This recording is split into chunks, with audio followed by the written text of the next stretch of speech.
two waves that are sounded together, then what is going to be the resultant of those two waves? The resultant of those two waves is going to be another wave. It's just that the amplitude and the frequency just gets modified. If there is a phase difference, obviously there is a difference in the phase that is produced. So let's try to understand about this in the next topic, that is superposition of waves. So based on what we had discussed, let's try to understand a numerical to clarify our questions, our doubts and whatever we have learned so far. Okay, so the question says the vibrations of a string of length 60 cm fixed at both ends are represented by this equation. So here you can see that it is represented in terms of both sine as well as cos. So what is the maximum displacement of a point at x equals to 5 centimeters? So how to do it? You can simply see that you put x equals to 5 centimeters because this part is going to represent the amplitude as a whole. The maximum displacement for this, you are just going to put for x as 5, so you'll get 4 sine pi divided by 3. Sorry, pi divided by 5. My fault, pi divided by 3 itself. Pi divided by 3 is nothing but 60 degree. So sine 60 is going to be root 3 over 2. So the maximum displacement is going to be 4 times root 3 over 2, which is nothing but 2 root 3. Where are the nodes located along the string? So you can find out where exactly are the nodes located. That is the position of the, means there are nodes and antinodes. Now nodes are the points of maximum displacement, that is the maximum amplitude, and antinodes are the reverse way. So using that you can find out where exactly are the nodes located. In a similar way, what is the velocity of the particle at x equals to 7.5 centimeter and t equals to this? So what you do, you differentiate this expression with respect to time t. So dy by dt it is, so that becomes 4 times 96, well that's 384. So we'll get 384 pi sine with a negative signature here.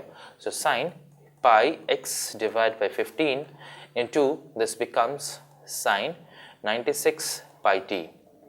So this is what you have.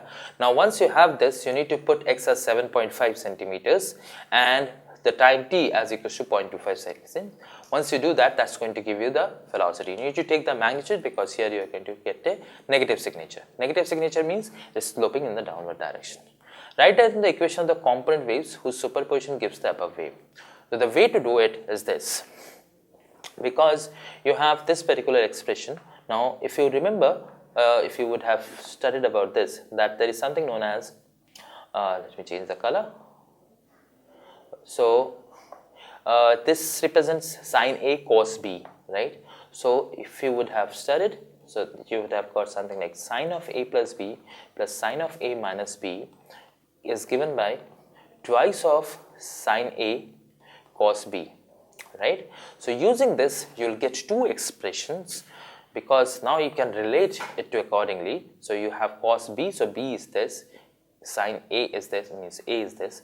Instead of 2, means there is a factor of 4, so you can write this as 2 times 2, and therefore that's going to give you the net expression.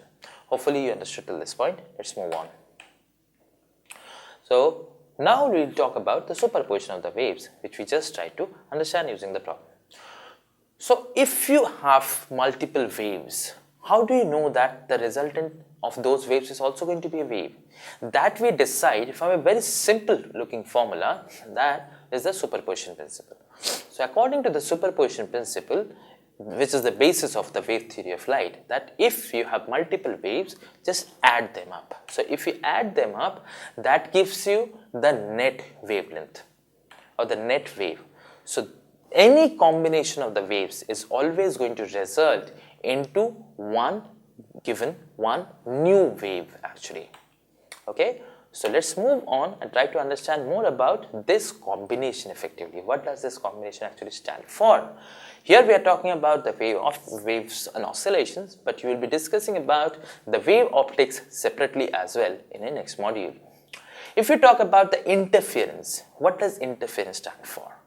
Interference is something where two or more waves just superimpose over each other. So there is basically a redistribution of energy that takes place, as well as that causes some regions of minimum intensity, some regions of maximum intensity. So that is what is known as the interference. So here, as you can see, there is an energy distribution taking place. Energy is not being created, not being destroyed. It's just being redistributed among whatever positions that you have. So that is what is known as interference. So if you have to understand about the interference of two waves, so here if you look at it carefully, so this is one point of wave, this is another point, they are superimposing over each other, that results into what is the interference. Now if you have to do it, let's assume that you have two different waves. Delta stands for the phase difference between the two waves. A1 and A2 are the amplitudes of the two waves, and Y1 and Y2 represent the general equation of the two waves. If we add it up, so by the principle of superposition, we're just going to add it up. Now, how exactly you're going to do it? What you will do, you can say that this is one expression, this is the other expression. Just use the sine A plus B formula. So if you use this, so this is what you're going to get. The first term remains as it is. Second term, you break it up in terms of A2 sine kx minus omega t, and this as just using the sine formula. If you're not clear, let me write down the sine formula. Sine formula goes as sine of A plus B, which is equals to sine A cos B plus cos A sine B, right? So using this, so this is what we are going to get. What we have done here, we have taken out sine kx minus omega t as common, so you'll get A1 plus A2 cos delta, and similarly you have A2 sine delta.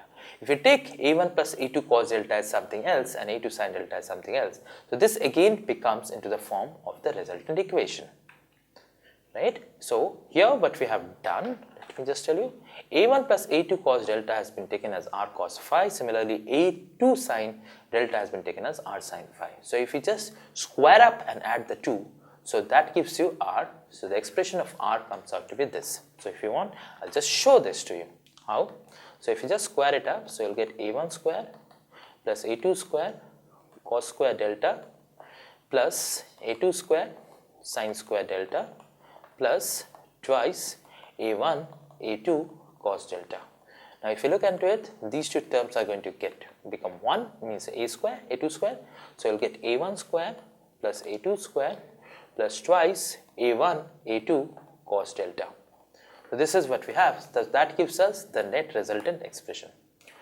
Now amplitude square is how we define it, as that is being proportional to the intensity. So if I say I1 and I2 are the intensities and delta being the phase difference, then the minimum value of intensity is going to be given by this, the maximum. Okay, there is a slight mistake here, I'll just correct this. So this should have been maximum, and with a positive sign, the minimum is fine. I'll tell you how that happens. If I say delta is 0 or 2 pi, or let's say 2n pi, right, then this particular factor of cos delta is going to become 1, and therefore R is going to be equals to A1 plus A2 whole square root of that, and therefore R square will be giving you the maximum intensity. In a similar way, if you take delta as equals to pi, 3 pi or 2n plus 1 pi, in that case what you will have, the value, this cos delta is going to come out to be negative, and therefore R will be equals to A1 minus A2 whole square, right, to square root of that. So that is how we find out the maximum and the minimum values. So what does superposition of waves stand for? Superposition basically meaning that it's a literal addition, simple addition of different waves. Any wave is going to be characterized by its amplitude, its frequency and its displacement and the wavelength lambda.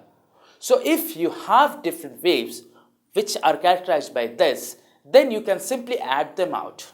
Using the sine formula and the cosine formula, you can get a resultant. The resultant will also be in the form of an exponential equation, or basically a sine or cosine form.